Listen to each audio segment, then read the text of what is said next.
channel. At sa video ito ay pag-uusapan natin at i-guide ko kayo on how to change your email address on Maribang PH. So ang next step ay kailangan lang natin mag-login dito lang sa ating Maribang PH app and then i-click mo lang.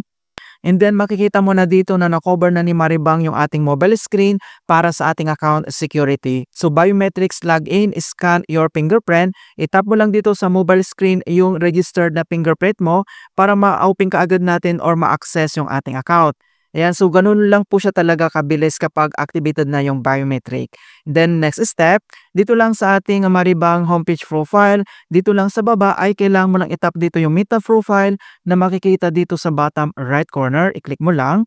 And then, dito na sa left corner mga kaibigan, nandito na yung mga details. Okay, so yung name natin and then next, i-click mo lang dito yung My Profile.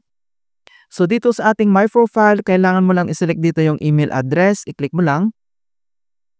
And makikita mo na dito yung update email. Okay? So, nandito na yung ating current na email address. So, pwede mo na itong palitan kung gusto mong mag-change dito.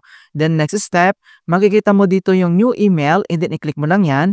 And then, enter ka lang dito kung anong email address yung gusto mong ipalit sa current na email address mo. Ayan. So, enter ka lang dito yung active na email address. Okay? So, fill out lang natin. So kapag nailagay mo na dito yung bagong email address na ipapalit mo, and then makikita mo kaagad dito yung change. So kailangan mo lang itap dito yung change. And then next step, kailangan mo lang i-enter dito yung 6-digit na secure PIN mo ng Maribang account. So kapag na-enter mo na dito yung 6-digit MPIN code mo, and then makaka-receive ka ngayon dito ng message na mag-a-appear na confirm that your email address has been successfully updated. Ayan, so ganun lang po siya kabilis mga kaibigan kung paano dito mag-change. So just in case maka-encounter ka dito ng any issues sa pag-change ng email address, so pwede mo itong kontakin yung kanilang Maribang na customer service. Ayan, so kung paano ba natin hanapin dito yung kanilang Maribang customer service? Kapag okay na dito, kapag naka-encounter ka dito ng any issues, and then back lang tayo.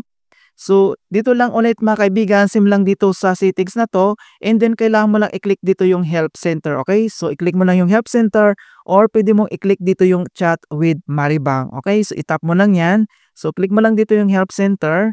And then makita mo naman dito mga kaibigan yung other details na pwede natin silang kontakin. So meron ditong chat now, call us, message us. Mga kaibigan, nandito yung pwede natin gawin kapag nagkaroon tayo ng problem dito sa pagpalit ng ating email address.